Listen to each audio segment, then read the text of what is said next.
নমস্কার বন্ধু, আমি মিতা।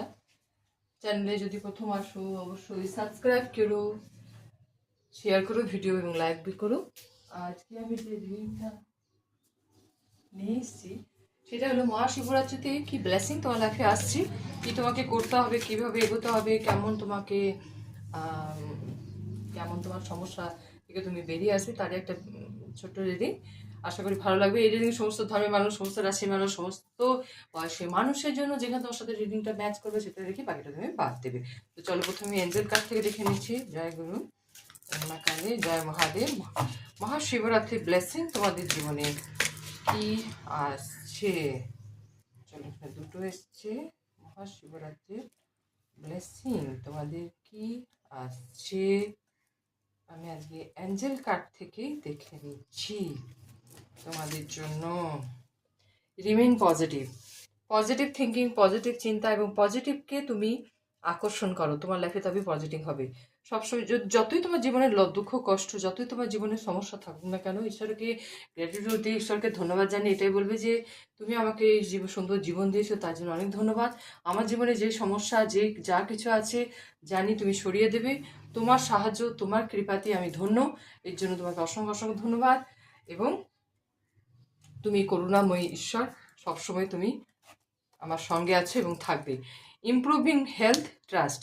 তোমার জীবনে মহাদেবের এটা ব্লেসিং হচ্ছে, খুব শীঘ্রই তোমার লাইফে হেলথ ইমপ্রুভ হচ্ছে এবং তুমি নিজের উপর বিশ্বাস রাখো, ঈশ্বরের উপর বিশ্বাস রাখো, তোমার সঙ্গে সবসময় ঠিক হবে এবং ভালো হবে। বিগ হ্যাপি চেঞ্জ, তোমার লাইফে বিগ হ্যাপি চেঞ্জ আসছে। সেটা তোমার রিলেশন হতে পারে, তোমার ফাইন্যান্স হতে পারে, তোমার নতুন চাকরি হতে পারে, ক্যারিয়ারে গ্রোথ হতে পারে, প্রমোশন হতে পারে, তোমার লাইফে নতুন তুমি ব্যবসা শুরু করতে পারো এবং অথবা তোমার জীবনে নতুন কোনো সঙ্গী বা কোথাও হয়তো ভালো রিলেশন বা ভালো সম্বন্ধ করে বিয়েও তোমার খুব ভালো হতে পারে। তোমার জীবনে প্রেমও আসার সম্ভাবনা আছে। ট্রাস্ট করবে, ডোন্ট স্টপ। তুমি তোমার মতো করে এগিয়ে যাও, তোমার ক্যারিয়ারে, তোমার ফাইন্যান্সে যেমন তুমি গ্রোথ করছো, যেমন তুমি কাজ করছো, পজিটিভলি তুমি এগিয়ে যাও, তোমার লাইফে অবশ্যই সাকসেস আসবে। Meditation being answer. তুমি যখন কখনো কোথাও কোনো রকমের প্রবলেমে আটকে যাবে বা কোনো রকমের যদি সমস্যা তুমি আটকে যাও, ঈশ্বরকে সমস্ত সমস্যার সমাধানের জন্য সারেন্ডার করে দাও এবং তুমি ধ্যান করো, ওম চ্যান্টিং করো, তুমি মেডিটেশন করো। মেডিটেশনের মাধ্যমেও তোমাকে অনেক তুমি প্রশ্নের উত্তর তুমি পাবে এবং তোমার চাকরা ব্যালেন্স হবে। মেন এটা হলো কম্প্রোমাইজ, ব্যালেন্স করে চলতে বলছে তোমাকে, নিজে ব্যালেন্স করে চলতে বলছে। যেখানে তোমার সমস্যা দেখবে, যেখানে যে মানুষগুলো তোমাকে টক্সিক রিলেশনে বা টক্সিক পিপল যেখানে তুমি দেখবে যে মানুষগুলোর জন্য তুমি কষ্ট পাচ্ছ, সেখানে তুমি সরে এসো। সেখানে তুমি ঝগড়া অশান্তি করতে যাবে না, এতে তোমার এনার্জি লস হবে, কোনো হবে না, এনার্জি লস হবে। তাদের অভিশাপ নিয়ে তো তোমার কোনো লাভ হবে না, না? তো এটাই হচ্ছে, সেখান থেকে তুমি সরে এসো এবং যেমন তুমি কাজ করছো, তুমি নতুন জব হয়তো খুঁজছো, হয়তো পাচ্ছ না, পুরোনো জবে তুমি আপাতত থাকো, অবশ্যই তোমার লাইফে নতুন জব, নতুন চাকরি অবশ্যই সাকসেস। টেক অ্যাকশন, যখনই তুমি টেক অ্যাকশন নেবে, যখন তুমি অ্যাকশন নেবে তখন তোমার লাইফে সাকসেস স্টেবিলিটি আসবে। তুমি অ্যাকশন নাও, মানে তুমি হয়তো রিলেশনে স্টার্ট হয়ে আছো, তুমি হয়তো সেই রিলেশনটা তুমি চাইছো না, সেখানে তুমি বেরিয়ে আসতে চাইছো, তো তুমি অ্যাকশন নাও, সেখানে তুমি বেরিয়ে আসতে পারবে।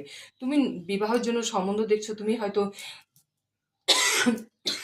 তোমার হয়তো বিবাহ হয়তো হওয়ার বাঁধা হচ্ছে, কেউ হয়তো সেরকম তোমাকে মানে সাহায্য করছে না, বা তুমি হয়তো ছেলে বা মেয়ে পছন্দ করতে পারছো না। তো ঈশ্বর বলছে তুমি ঈশ্বরকে স্যারেন্ডার করে তুমি মেডিটেশনে বসো এবং তুমি চিন্তা করো কীরকম মানুষ তোমার জীবনে দরকার, দিয়ে তুমি সেটা চিন্তা করে নিয়ে তুমি নিজের বিবাহের জন্য তুমি নিজে অ্যাকশন নাও।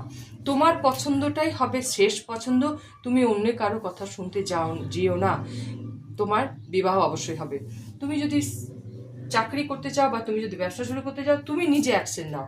তোমার যে চাকরি, তোমার যে ব্যবসা তোমার জন্য ঠিক, তুমি সেটা চিন্তা করবে এবং তুমি অ্যাকশন নেবে, তাহলে তোমার লাইফে সাকসেস আসবে। এই যে সাকসেস কিন্তু তোমার জীবনে অবশ্যই আসবে। আমি একটা গাইডেন্স নিয়ে নিচ্ছি। সাইন, দেখো ঈশ্বর তোমাকে কিন্তু সাইন দেবে, এঞ্জেল কিন্তু তোমাকে গাইড করবে, উনি কিন্তু সাইন দেবেন। সেই সাইন মানে মন যেটা বলবে তুমি সেটাই করবে, মনের দিক থেকে তুমি মনের দিক থেকে মানুষ কিন্তু রাজা হয়, তাই না? তো মন যেটা বলবে সেটা করবে। দেখো ধ্যান মুদ্রা এখানে আছে, তুমি ধ্যানে বসে মানে ওম চ্যান্টিং করে ধ্যানে বসেও তুমি অনেক কিছু বুঝতে পারবে, জানতে পারবে। মানে মনকে একাগ্রভাবে থাকো, মন চঞ্চল না হলে ঠিক আছে। কারেজ, তুমি তোমার কাজ, তুমি তোমার আহ, দায়িত্ব নিয়ে থাকো। এবং এখানে বলছে অ্যাকশন নিতে, এই যে বলছে let me be open courageously take the step that are soon. দেখুন যে স্টেপটা তুমি স্টেপ বাই স্টেপ এগাও, তোমার লাইফে সাকসেস স্টেবিলিটি তবে আসবে যখন তুমি নিজে কাজ করার বা এগোনোর যখন তুমি চেষ্টা করবে, তাহলেই তোমার জীবনে সমস্ত সমস্যা সমাধানে তুমি এগিয়ে যেতে পারবে। তো এটা একটা ছোট্ট জিনিস ছিল, আশা করি ভালো ছিল, সঙ্গে থেকে ভালো থেকো। Thank you.